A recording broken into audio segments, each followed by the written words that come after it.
So let's start with the most dramatic endings you can imagine. We're talking about cases where the fortress of power doesn't just get a few cracks, it completely shatters in a storm of violence, often with the dictator trapped right in the middle of it all, in a world they suddenly can't control. And what's so wild about these cases is the sheer speed of it all. The illusion of being untouchable just evaporates. And that gives us our first big takeaway. Any power that's built on just the perception of strength is incredibly brittle. One minute these guys are commanding entire nations, the next they can't even manage to escape their own capital. I mean, just look at Adolf Hitler.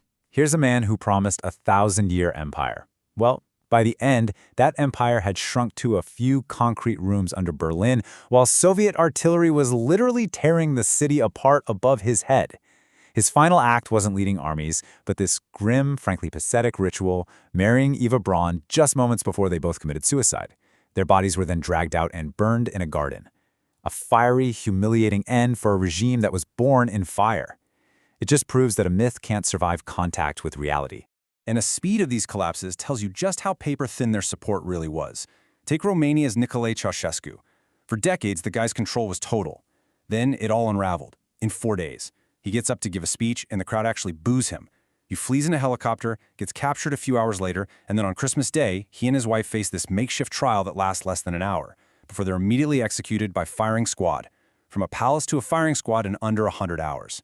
It shows you that loyalty built on fear isn't really loyalty at all. It's just a bubble waiting to pop. And this is where you see the huge chasm between their own myths and the grim reality of their ends. Mussolini, the man who dreamed of a new Roman Empire, was caught disguised as a German soldier, shot, and then his body was hung upside down from a gas station for a mob to defile. Decades later, you have Muammar Gaddafi, who swore he'd die a martyr in battle.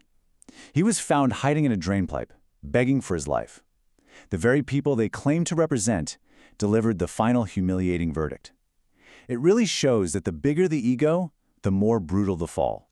But the fatal blow doesn't always come from the outside. Sometimes the fortress just implodes. And this reveals a second, really profound pattern. The very system a dictator creates to protect himself often becomes the thing that destroys him.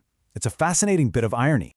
And this is such a wild psychological twist. Think about it. When you rule by absolute terror, you create perfect obedience. But you also destroy all initiative, all common sense.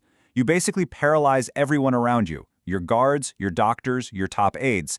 So what happens when you're the one who needs help and everyone is too terrified to act without a direct order?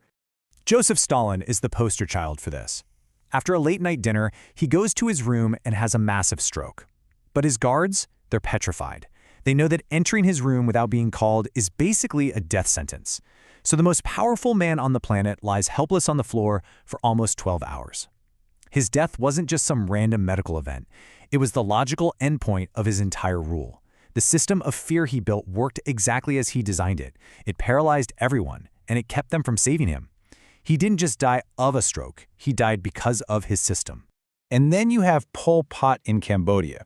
After his genocidal regime was finally overthrown, you'd think he'd be captured by an international court, right? Nope. In a final bizarre twist, he was put on a show trial by his own former Khmer Rouge comrades. It just goes to show you systems built on paranoia and endless purges have to eventually turn on everyone, including the guy who started it all.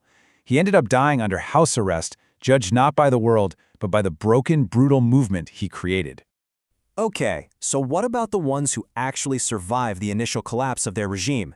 For them, the end usually comes down to one of two paths: a reckoning in a court of law, or the quiet, anticlimactic end of a natural death. And this brings up a huge question about how history gets written and what justice really means. Does a formal legal trial actually provide meaningful closure for the victims? Or does escaping that final judgment mean justice ultimately fails? Some are absolutely forced to face the music, in a process that's designed to replace their story with the story of law and order. Japan's Prime Minister Hideki Tojo tried to shoot himself to avoid capture. But in a moment of incredible irony, American doctors saved his life so that he could stand trial and then be executed. Decades later, Saddam Hussein was found hiding in a hole in the ground. He stayed defiant all the way through his televised trial and was ultimately executed by the new Iraqi state.